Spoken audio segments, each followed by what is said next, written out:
Assalamualaikum dan salam sejahtera. Ini agenda Awani. Selepas 5 hari perang antara Palestin dan Israel merupakan perang terbaru dalam melihat isu Israel-Palestin terutamanya di Gaza, dan apabila kerajaan Zionis Israel membuat keputusan untuk menutup terus semua pintu masuk dan juga bekalan elektrik, makanan, perubatan dan seumpamanya tidak dibenarkan melalui ataupun memasuki Gaza. Ia pastinya akan memberikan impak lebih besar, apatah lagi serangan bertali arus ditujukan kepada kawasan yang begitu sempit, penjara terbuka sejak 16 tahun lalu berkaitan dengan Gaza, dan pastinya ramai yang terkesan. Bagi mereka yang terkorban, pastinya sukar untuk menguruskan jenazah-jenazah. Bagi mereka yang tercedera, bantuan perubatan pastinya terhad, dan bagi mereka yang hilang tempat tinggal, di mana mereka hendak berlindung dengan kawasan yang paling padat di dunia dan kemusnahan yang amat teruk bagi kediaman dan infrastruktur awam. Jadi untuk melihat perkara ini, Datuk Dr. Ahmad Faisal Muhammad Firdaus, Presiden Mercy, sudah pun bersedia di talian. Assalamualaikum Datuk Dr. Ahmad Faisal. Waalaikumsalam. Terima kasih. Okey, mungkin Datuk nak berikan sedikit latar berkaitan dengan situasi kemanusiaan. Kalau mengikut jawatankuasa Palang Merah Antarabangsa, ini antara fasa yang begitu kritikal apabila populasi 2 juta umat Palestin di Gaza ini terkepung dengan keputusan terkini kerajaan Israel menutup segala bekalan elektrik, makanan, air bersih dan juga perubatan kerana mereka ingin menghukum dengan serangan terbaru Hamas ke wilayah yang diduduki secara haram oleh rejim Zionis Israel di sekitar Gaza dan juga kawasan-kawasan penempatan haram ini. Jadi apa laporan terkini yang boleh dikongsikan? Baik, terima kasih.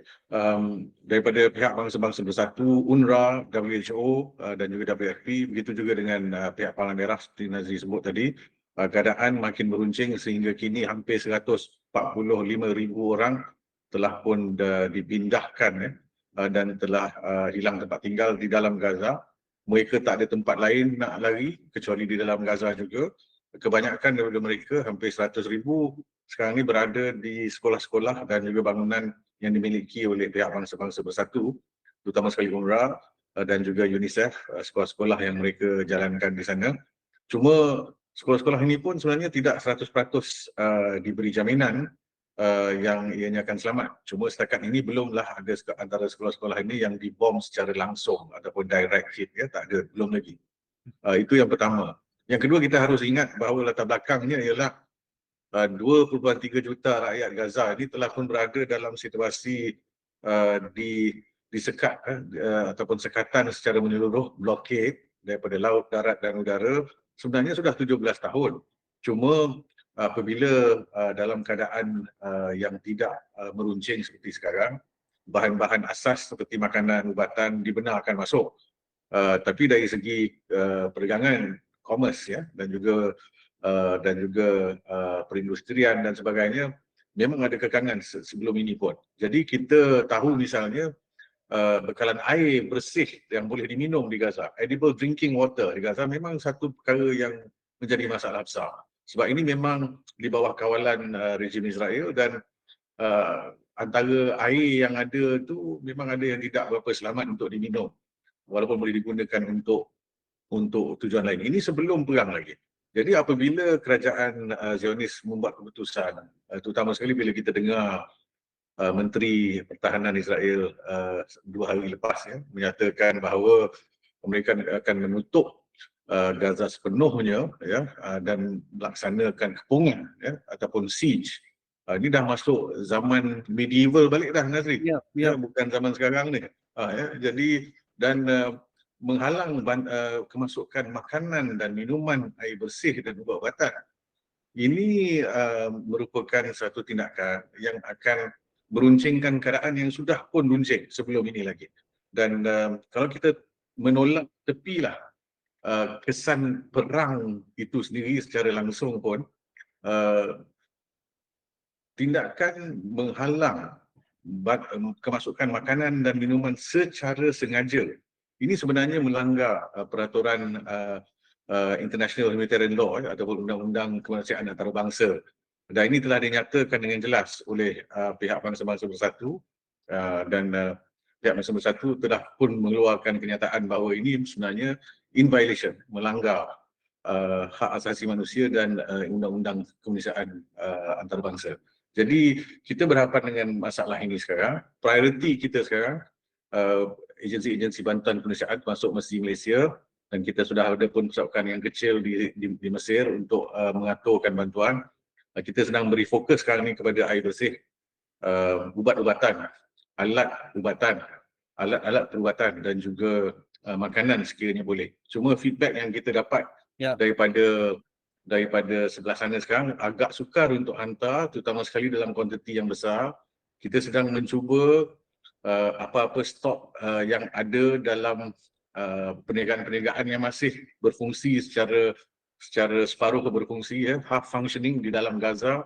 Kita cuba untuk membeli ubat-ubatan dulu, air minuman dan makanan ini yang kita nak cari jalan untuk menghantar sekarang. Ya, apa keutamaan dari aspek bantuan kecemasan bagi pihak Mercy?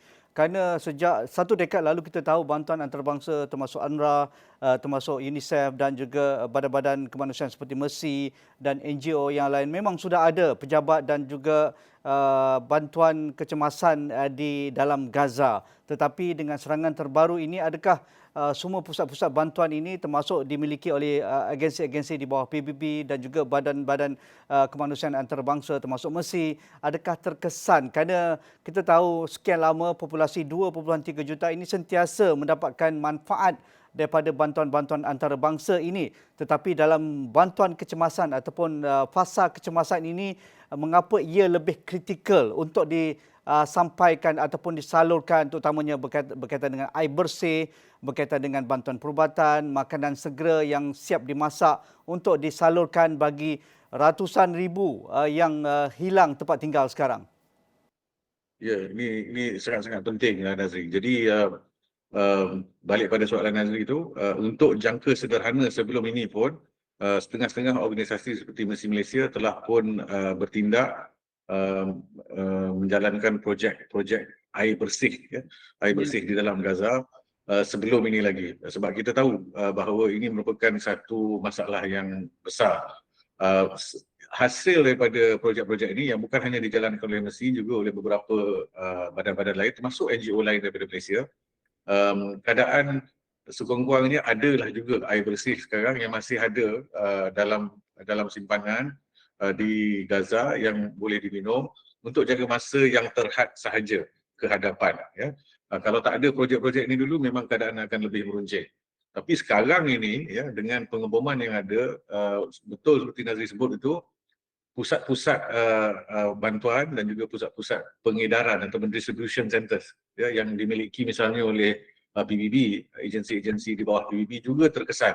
Dan UN telah pun mengeluarkan kenyataan juga bahawa 2 hari lepas pusat-pusat pengedaran makanan mereka di bawah UNRWA dan WFP juga telah ditutup buat sementara sambil berlakunya pengeboman yang amat dahsyat sekarang. Jadi ini akan menjejaskan penghantaran atau distribusi. Jadi dalam stockpile, dalam gudang-gudang ini, dalam tempat-tempat ini memang ada makanan dan juga minum air bersih, tapi tak dapat diedarkan. Jadi ini satu masalah. Dan of course stockpile ini pun tidak akan bertahan selama-lamanya. Ada hadnya juga. Dan yang ketiga ialah dari segi ubat-ubatan tadi. Ubat-ubatan sebelum ini pun lagi sekali badan-badan bantuan kemanusiaan seperti Mercy dan juga NGO lain dari Malaysia juga ada telah pun menghantar dan membuat projek-projek bantuan ubat-ubatan dan juga alat-alat perubatan supaya ada spare kalau ada. Lagi sekali disebabkan oleh pengeboman yang amat dahsyat sekarang dan serangan yang bertali arus ni, dan kalau kita lihat laporan yang keluar pun kita tahu bahawa hospital-hospital di sana seperti Ashifa dan sebagainya overwhelmed, terlalu ramai pesakit dan terlalu ramai yang cedera. Jadi bahan-bahan seperti IV line, IV drip, bantuan kemasukan air saline untuk mereka yang cedera dan sebagainya, ini semua akan kehabisan dalam masa yang terdekat. Jadi kita cuba mendapatkan bahan-bahan ini dengan secepat mungkin. Kita harap desakan daripada pihak Palang Merah Antarabangsa, ICRC dan juga pihak Bangsa-Bangsa Bersatu berjaya membuka laluan, sekurang-kurangnya laluan untuk bantuan kemanusiaan dulu. Ya, kalau tidak dibenarkan pun untuk ahli ataupun personel daripada luar untuk masuk, sekurang-kurangnya barang-barang dan juga ubat-ubatan serta air bersih dan makanan tadi. Ini harapan kita. Dan untuk Mercy Malaysia secara fokusnya, secara khususnya, dua orang koordinator kami yang berada di dalam Gaza, rakyat Palestin, kedua-duanya doktor, Dr. Khamis dan Dr. Hassan, mereka terpaksa berpindah sekarang ni daripada tempat tinggal mereka disebabkan oleh pengeboman ini, tapi mereka masih berfungsi. Jadi kita masih berfungsi tapi dengan kekangan. Ya, mungkin kalau dari aspek perubatan, Dr.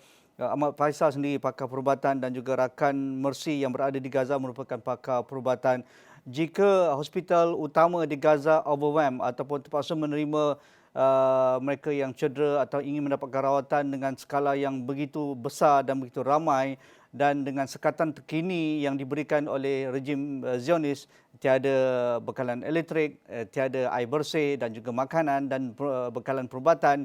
Jadi kita boleh bayangkan bagaimana Dr. Ahmad Faisal boleh bayangkan petugas-petugas perubatan untuk melayani mereka yang tercedera, mereka yang ingin mendapatkan rawatan dalam masa yang sama. Situasi kritikal, misalnya bekalan elektrik terputus ataupun bekalan diesel untuk menjana power dari jana kuasa sementara dan sebagainya. Jadi kita boleh bayangkan, kerana ini pengalaman bukan pertama kali di Gaza ataupun di sekitar wilayah-wilayah yang diduki, terutamanya di tebing barat.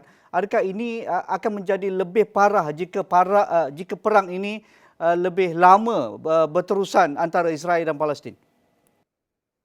Definitely, dia akan menjadi lebih teruk. Kami memang ada hubungan secara langsung dengan Dr. Medan Ali, Ketua Pengarah Kesihatan Gaza, dan juga Dr. Ghassan Abu Sittah, Ketua Pakar Bedah di Hospital Shifa, hospital yang terbesar di sana.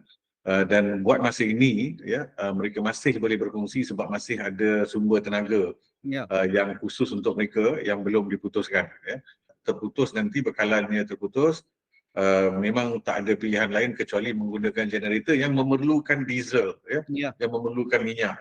Dan kita tahu antara benda yang disekat sekarang ini oleh pihak Israel ialah fuel ataupun minyak, sebab ada diesel atau petrol.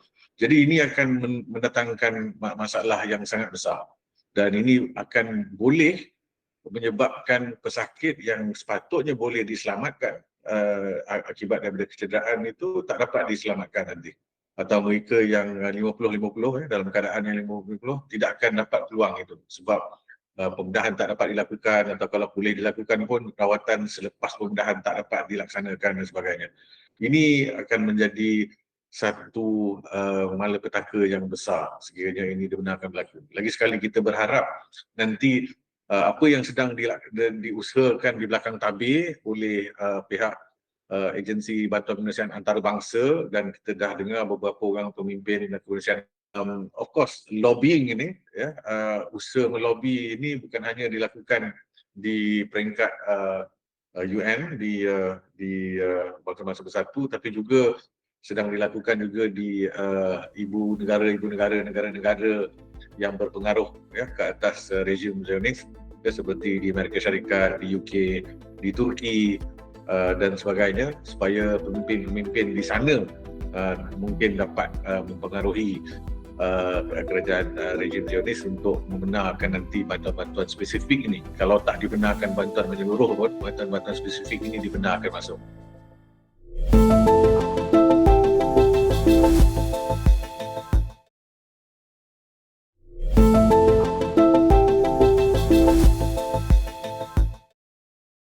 Ya, bagi pengalaman Dr. Ahmad Faisal dan juga Mercy, mengapa diplomasi kecemasan kemanusiaan ini perlu disegerakan, walaupun kita tahu serangan ataupun peperangan tidak dapat dielakkan, akibat perbalahan yang sekian lama, 75 tahun, dan Gaza sendiri dah 17 tahun terkepung dengan penjara terbesar di dunia ini. Tetapi diplomasi kemanusiaan ini perlu digerakkan dengan tekanan-tekanan kepada kuasa-kuasa besar dan membuka jalur-jalur ataupun koridor kemanusiaan. Misalnya kalau ada di Rafah itu boleh dimasuki dengan kebenaran pihak berkuasa Mesir, tetapi mungkin mereka takut ataupun tekanan daripada rejim tidak membenarkan segala bantuan kemanusiaan diberikan laluan dengan mudah di pintu Rafah. Jadi bagaimana ia dapat dilakukan pengalaman Mesir? Ya, ini harus ada tiga perkara yang berlaku serentak. Yang pertama ialah usaha advokasi tadi, usaha diplomasi kemanusiaan tadi di peringkat tertinggi seperti yang saya sebut tadi. Itu mesti berlaku.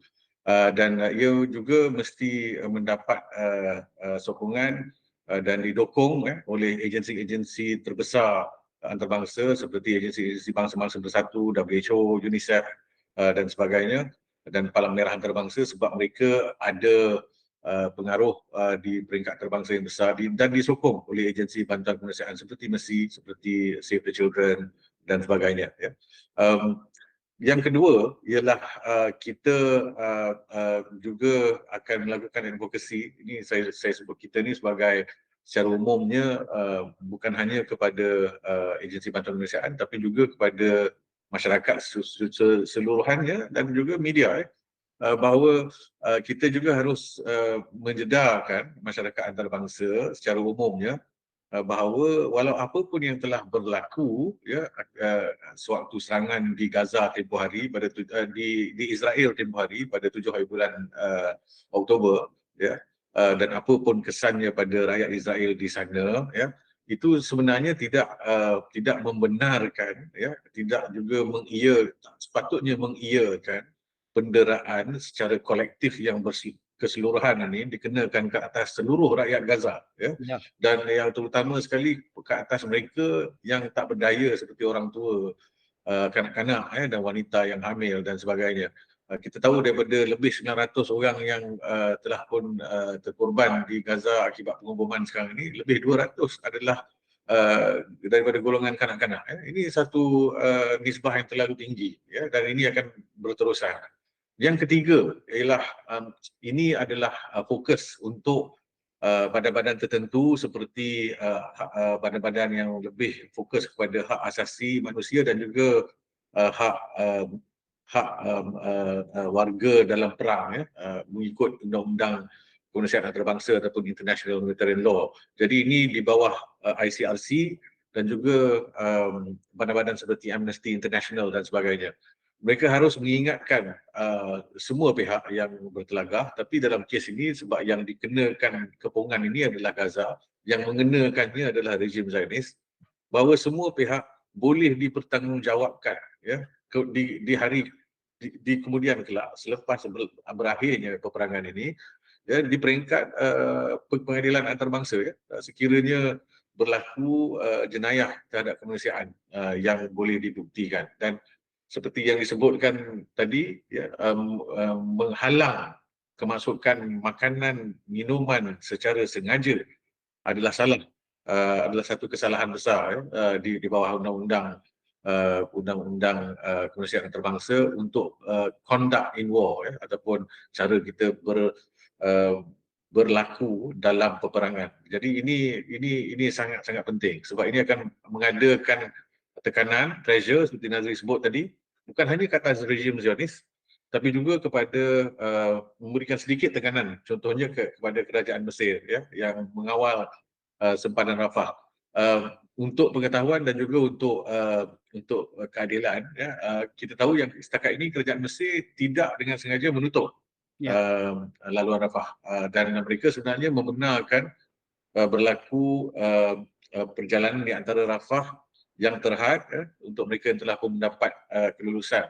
Ini berlangsung sehingga semalam, tapi sejak semalam telah pun diberhentikan ya, dan terpaksa ditutup laluan Rafah ini disebabkan oleh pengeboman yang berlaku. So bukan kerajaan Mesir secara prinsipnya menutup sempadan Rafah, tapi yang menutupnya, yang mengakibatkannya ditutup ialah sebab pengumuman. Sudah pun ada yang cedera, ya, termasuk petugas Mesir di Rafah border crossing ini. Jadi ini kita harap pihak Mesir akan bertegas dan berdiri di atas prinsip kemanusiaan untuk memberitahu rejim Israel bahawa laluan ini harus dibenarkan buka untuk laluan bantuan kemanusiaan.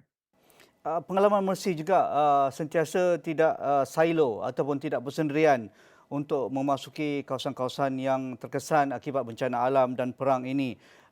Pengalaman yang begitu lama oleh pihak Mercy. Tetapi untuk Gaza ini dan juga yang terbaru, kalau kita masih ingat, saya pun menemubual Dr. Ahmad Faisal, iaitu isu serangan terkini di kem pelarian di Jenin di tebing barat, di mana Mercy juga memang tidak boleh masuk, tetapi berinteraksi dengan rakan-rakan dari Qatar Foundation, dari badan-badan antarabangsa yang berteraskan kemanusiaan dari Turki dan sebagainya. Adakah misi yang sama sedang digerakkan oleh Mercy dengan rakan-rakan yang memang sedia ada berada di lapangan dan sentiasa mendapat dokongan daripada kerajaan masing-masing? Ya, terima kasih Nazri. Jadi kita sekarang ini berada di Mesir. Kita juga ada perancangan untuk meluaskan operasi ke Jordan, ya, sebab melihat kepada keadaan di tebing barat juga mungkin akan lebih meruncing di masa-masa yang terdekat ini, ya. Dan kita juga ingin explore ataupun melihat sama ada akan dibuka laluan daripada Jordan ke tebing barat dan seterusnya daripada tebing barat ke Israel dan Israel ke Gaza di satu hari kelak. Setakat ini, hari ini jambatan Al-Malik Hussein yang menghubungkan Jordan dan tebing barat itu ditutup sejak 7 Oktober lepas. Tapi kita masih juga explore di sana. Di Mesir dan di Jordan kita akan dan sedang berinteraksi dengan rapat dengan rakan-rakan kerjasama kita, terutama sekali di Mesir sekarang dengan pihak contohnya Persatuan Perubatan Islam Mesir dan juga lain-lain rakan NGO kami di sana, termasuk juga rakan-rakan NGO antarabangsa daripada Turki dan juga Qatar seperti mana Nazri sebut tadi, untuk melihat sama ada kita boleh bersama-sama menggerakkan bantuan ke dalam Gaza dalam masa yang terdekat ini, terutama sekali melalui Rafah. Dan kita juga menunggu dan melihat juga kalau sekiranya usaha-usaha diplomasi di peringkat tertinggi tadi akan membenarkan misalnya penghantaran bantuan oleh pihak kerajaan Mesir misalnya, ya.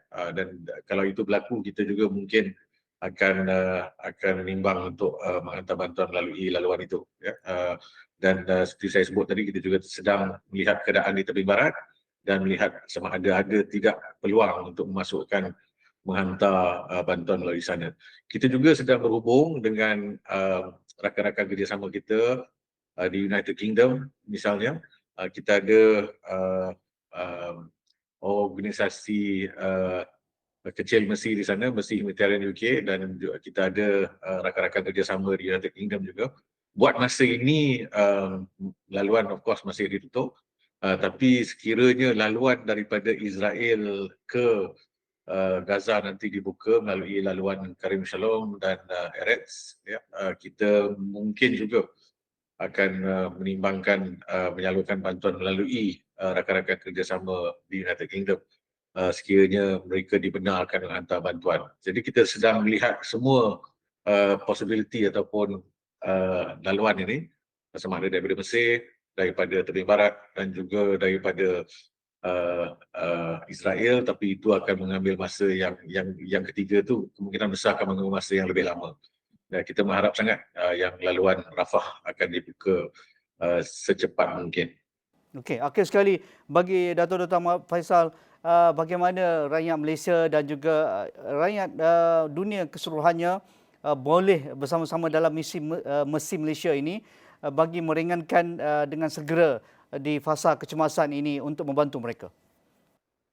Baik, yang pertama sekali kita memintalah jasa baik dan juga murah hatinya rakyat Malaysia ini dan juga rakyat seluruh dunia seperti Nazri sebut tadi, untuk menghulurkan bantuan secara yang paling cepat sekarang ni, yang paling bagus disebabkan oleh sukarnya untuk masuk ke sana. Yang paling bagus ialah menyalurkan sumbangan keuangan kepada badan-badan bantuan kemanusiaan yang dipercayai oleh saudara-saudari, ya, yang boleh ada keberadaan di sana, yang boleh menyampaikan bantuan. Sila rujuk dan sila juga periksa, ya, adakah agensi-agensi ini mampu atau tidak menyampaikan bantuan ke sana, ya. Alternatifnya ialah seperti di setengah negara, seperti di Malaysia misalnya, kerajaan beberapa hari lepas telah mengumumkan penubuhan tabung yang dikendalikan oleh Semua Putera. Pengumuman telah dibuat oleh Yang Berhormat Timbalan Perdana Menteri, ya. Itu lagi satu option, ya, untuk rakyat Malaysia kalau tak ada, ya, agensi ataupun NGO yang dirasa boleh dipercayai oleh saudara-saudari, boleh sumbangkan juga di sana. Janji kita sumbang, ya. Saya tidak menasihatkan dan tidak menggalakkan untuk kita pergi sendiri ke teater berkenaan, ya, ke Mesir atau ke Jordan, sebab waktu ini itu hanya akan merumitkan keadaan, ya. Ya. Besi Malaysia juga menghantar pasukan yang kecil yang terdiri daripada mereka yang memang berpengalaman saja. Dan kita tak menghantar betul 30 orang, ya. Sebab itu akan menimbulkan lagi banyak kerumitan, ya, untuk negara yang cuba membantu seperti Mesir dan Jordan, ya. Jadi kalau boleh kita salurkan melalui agensi yang boleh dipercayai. Yang kedua, tingkatkan suara kita dalam social media, dalam media dan lain-lain saluran, dan dalam apa-apa public function dan sebagainya, untuk kita menyuarakan pentingnya dibuka saluran humanitarian corridor ataupun laluan kemanusiaan ini untuk rakyat di Gaza, ya. Ini sangat penting supaya bantuan ini dapat dilakukan. Seperti mana yang saya sebut tadi, antara benda yang mesti berubah ialah public pressure, public opinion yang boleh mempengaruhi ketua-ketua negara, ketua-ketua kerajaan, terutama sekali di negara tertentu, untuk kemudian mengenakan tekanan ke atas rejim Zionis. Tapi ini tidak akan berlaku kalau tidak ada public pressure, ya. Dan akhir sekali, of course, ya, kita juga harus bersuara dan menyatakan dengan jelas bahawa kita, masyarakat di Malaysia dan masyarakat seluruh dunia sebenarnya, kita mendoakan keamanan untuk Palestin, ya, dan sebenarnya adalah untuk kebaikan semua sekiranya solusi yang damai, yang berpanjangan, yang sustainable, yang konstruktif dapat dilaksanakan. Ianya tidak akan berlaku dan tidak akan menjadi sehinggalah semua pihak, terutama sekali rejim Zionis, menerima bahawa keselamatan semua rakyat, semua orang di Timur Tengah bergantung kepada penyelesaian isu Palestin yang adil. Okey. Terima kasih. Satu analisis yang begitu menyeluruh dan panjang, bagaimana bantuan kemanusiaan perlu digerakkan dengan segera dengan tekanan-tekanan kepada kuasa-kuasa besar dan badan organisasi antarabangsa dalam waktu kecemasan ini di tebing barat dan juga terutamanya di Gaza. Terima kasih Datuk Dr. Ahmad Faizal Muhammad Firdaus, Presiden Mercy Malaysia, dan itu sahaja bersama saya Nazri Kahar malam ini. Assalamualaikum, kita jumpa lagi.